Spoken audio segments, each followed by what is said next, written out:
Assalamualaikum warahmatullahi wabarakatuh. Apa kabar sahabat saya di seluruh Indonesia? Saya ingin berbagi sedikit hal terkait dengan siapa saja sih yang cocok menjadi agen properti yang berhasil.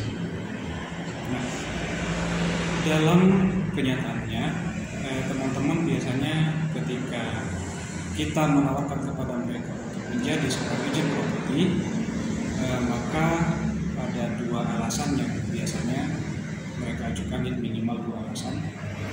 Yang pertama, karena dia merasa dirinya mungkin tidak mampu untuk menjadi agen properti karena dia mungkin punya sedikit relasi, dia seorang pengangguran, jadi mungkin merasa minder, gitu ya. Kemudian dia merasa tidak layak untuk menjadi seorang agen properti. Kemudian yang kedua, ada juga teman-teman yang kondisinya sudah mapan, punya pekerjaan yang bagus, penghasilannya sudah stabil. Ketika kita tawarkan kepada mereka menjadi agen properti, biasanya kurang serius dalam menjalani profesi sebagai agen properti dikarenakan sudah memiliki penghasilan yang tetap, kurang lebih seperti itu. Teman-teman, sebetulnya apapun posisi kita, baik itu ketika kita tidak punya pekerjaan atau belum punya penghasilan, kemudian ketika kita memang sudah punya pekerjaan dan punya penghasilan yang memang sudah cukup bagus, sebetulnya kedua situasi ini sama-sama adalah situasi yang sangat mendukung jika kita ingin menjadi agen properti. Seperti yang saya tuliskan, situasi pertama tidak punya pekerjaan, dan yang kedua adalah kondisi mapan. Dua-duanya bisa menjadi seorang agen properti yang bagus dan berhasil. Untuk poin yang pertama, ketika seseorang itu mungkin dalam situasi pengangguran, tidak punya pekerjaan, tidak punya penghasilan, itu bisa menjadi motivasi untuk bekerja keras, tekun, bersungguh-sungguh dalam menjadi seorang agen properti. Jangan mudah putus asa, seperti itu. Semua butuh proses. Selama ada yang mau mengajari Anda, maka lakukan, seperti itu. Selama ada yang bersedia menjadi seorang tutor bagi Anda, lakukan, seperti itu.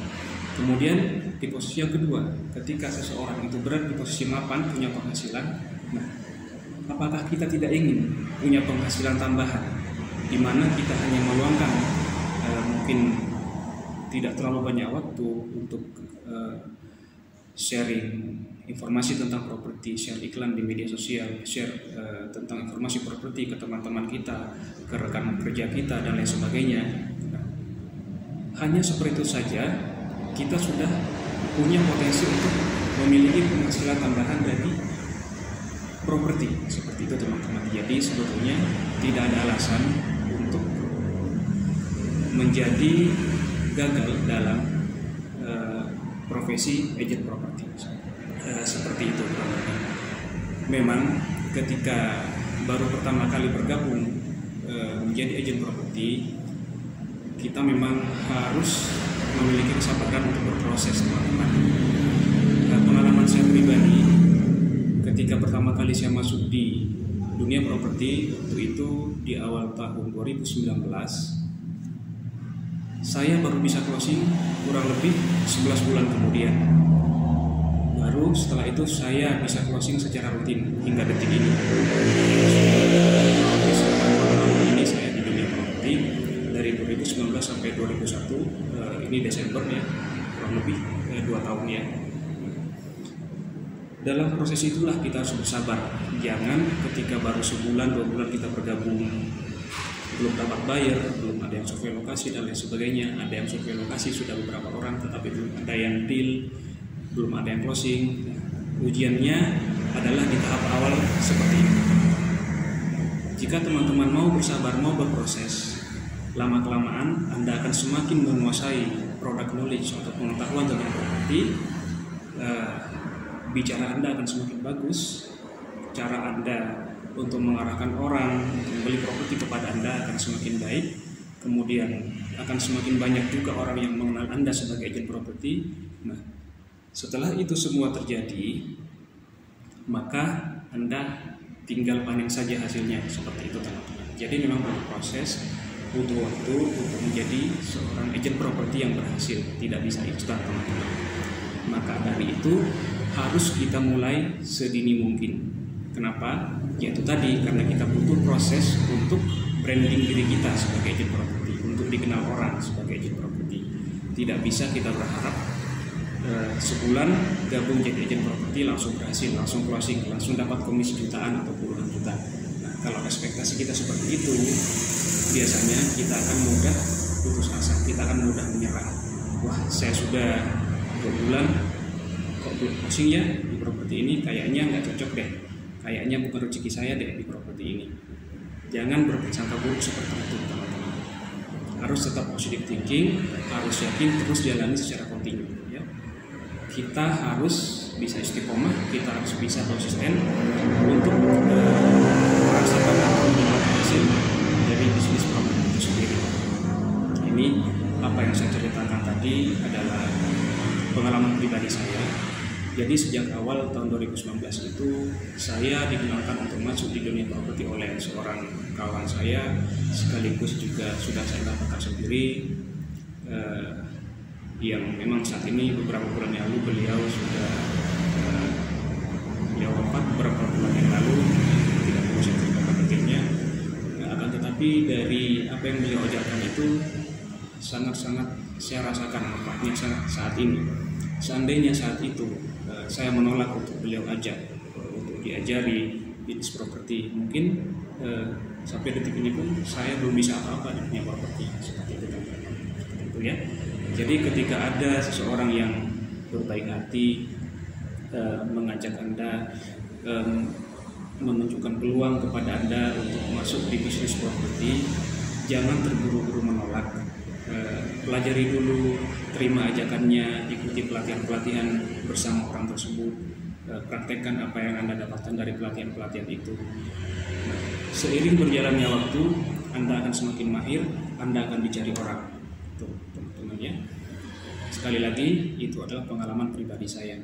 Saya sendiri mengawali sebagai agent properti itu, cara saya memasarkan properti itu dengan yang mendominasi itu adalah iklan dengan media sosial. Waktu itu saya jual tanah kafling melalui marketplace di Facebook atau grup jual beli Facebook, dan dari situlah orang-orang mulai mengenal saya sebagai agent properti. Dan hingga saat ini pun saya tidak perlu lagi terlalu terlalu sering mengiklan. Alhamdulillah orang-orang sudah banyak yang dengan sendirinya kemudian menghubungi saya untuk bertanya tentang kafling atau bertanya tentang rumah. Mereka ingin beli tanah kafling, mereka ingin beli rumah, mereka butuh informasi tentang lokasi yang strategis dan sebagainya. Alhamdulillah sudah banyak yang menghubungi saya untuk mendapatkan informasi tersebut, seperti itu teman-teman. Dan tidak sedikit juga teman-teman saya yang pernah saya ajak untuk bergabung menjadi agent properti, sampai saat ini mereka belum closing karena memang faktor dari diri pribadi masing-masing. Pertama, karena mereka sebulan 2 bulan belum closing langsung putus asa, dan selama berproses itu mereka kadang-kadang mungkin tidak terlalu serius untuk iklan media sosial, tidak terlalu serius untuk menyampaikan informasi tentang properti kepada teman-teman mereka, seperti itu. Akhirnya mereka tidak pernah closing dan akhirnya putus asa. Jadi apapun situasi kita, baik itu kita dalam keadaan pengangguran atau kita dalam keadaan mapan, semua itu bisa menjadi motivasi bagi kita menjadi seorang agent properti yang berhasil. Lebih seperti itu teman-teman yang share di sini. Mudah-mudahan ada manfaat yang bisa diambil. Mohon maaf bila mungkin penyampaian saya hanya sekilas dan mungkin tidak lengkap. Mungkin next bisa kita isi lagi menjadi lebih baik. Semua bermanfaat. Jika Anda merasa ini memang tekan tombol subscribe-nya dan jangan lupa lonceng notifikasinya agar Anda selalu dapat update informasi dari kami. Assalamualaikum warahmatullahi wabarakatuh.